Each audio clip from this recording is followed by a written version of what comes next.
Cosmology, aka Mark, and welcome to the second Wiccan Fusion Circle. Last time we talked a little bit about the beginnings of Wicca and a little bit of a historical perspective where people like Gerald Gardner got their research. This time we're going to talk about cosmology. And what cosmology means is basically the study of the universe. So what it is that we see as elements of the universe that we can correlate to our religion. And the neat part about Wicca is that it's a nature religion, so basically everything. No, we're not just talking about, should I erase this? We have some estimates and stuff. Oh, that works. I'll just erase it because we'll probably use this later. Yeah, we probably will. So, in terms of cosmology, of course, we can talk about, astrophysics, how was the universe created? What are its origins? But metaphysically, instead of thinking about those answers in simply the material world, we're trying to look at those questions and those mythologies, those maps of the universe, if you will, on more of the metaphysical. Those are the physical world, but of course the internal world. Once upon a time, there was an old philosopher that was by the name of Hermes Trismegistus. These thrice great Hermes. No one ever heard of the term hermetically sealed? That's where it comes from. What Hermes is very famous for is for saying, as above, so below. It's an extremely famous saying. You hear it all the time. You hang out with a bunch of ceremonial magicians, you might hear a lot of bad jokes. As above, below. I've heard that one. Yeah. So, as above, so below. Now, what this really says is that if we take the physical world is going to directly mirror the spiritual. Physical being the below, above being more spiritual. You have what's called classically spiritual dualism. Now, we can take this and say, all right, you have a conflict or between these two forces. I can take anything where there's an above and below. I can take, the heaven and the earth. I can take the archetypical and the actual. I can take also the internal and the external. This comes in a lot of play if people are really studying the occult and magic. This interplay and this relationship between the internal and the external worlds. And the reconciliation of the two. We find this kind of dualistic principle, polarity principle, in lots of different religions. If you look at the yin and yang of Taoism, and as above, so below, and different, in Wicca and Neo-Paganism, where you have the god goddess, you get a lot of different correlations between things that are opposites but yet complement each other. So going back to pretty standard Wiccan duotheistic theology. You could say, you have the sun god, the above, and the earth goddess, which is literally above and below. Here's my handwriting. I know it's extremely horrible. But that's just one way to think of it.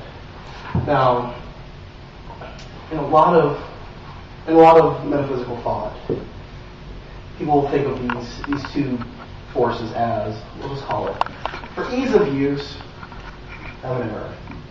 Now, of course, I'm not talking about the Judeo-Christian heaven here. We're talking about the spiritual, the archetypal. You want to know what I mean by that? So, there's always this interplay between the two. If I look at heaven, I'll just say archetype.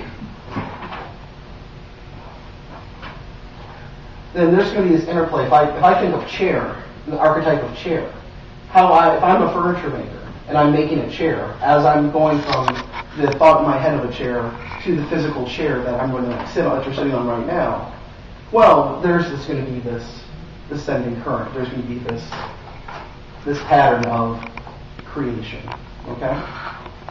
Now, however, there's the same. This isn't just a closed system. Things just aren't being created. Say, of course, things are being destroyed or transformed, but more so, to use a Buddhist concept, things are also liberated. If I'm on the Earth, I think we're on the Earth, right, Anastasia? Yeah. Are we on the Earth? So let's pretend. Let's pretend we're on the Earth. You know, Earth is also, you know, our reality. Exactly. So, you know, when we talk about archetypes, you know, and heaven, you know, versus Earth and reality, we're talking about those things that can be, manifested or activated in reality. The actual.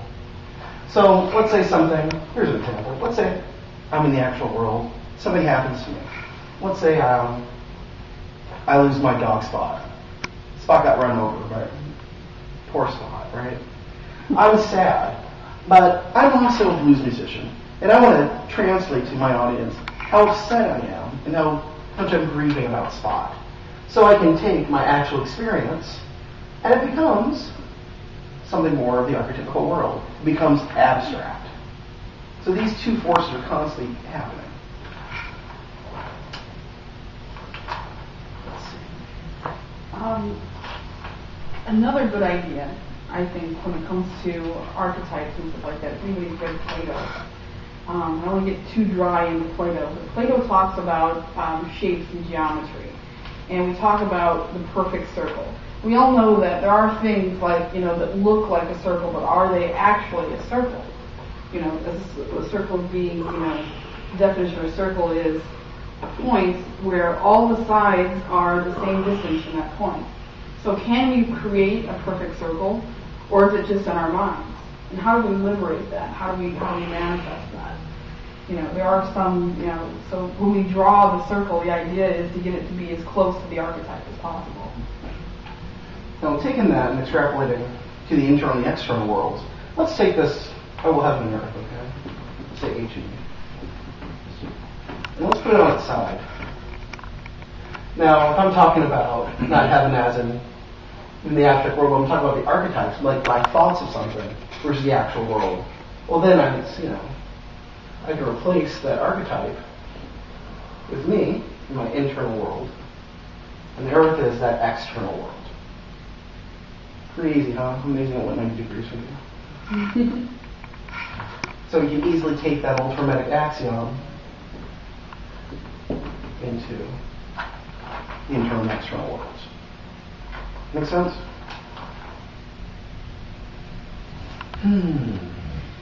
So, a couple common ideas when it comes to ways that we see the world. We've already kind of discussed duality, but the way that Wiccans view duality most importantly would be God-Goddess. And there's several reasons for that.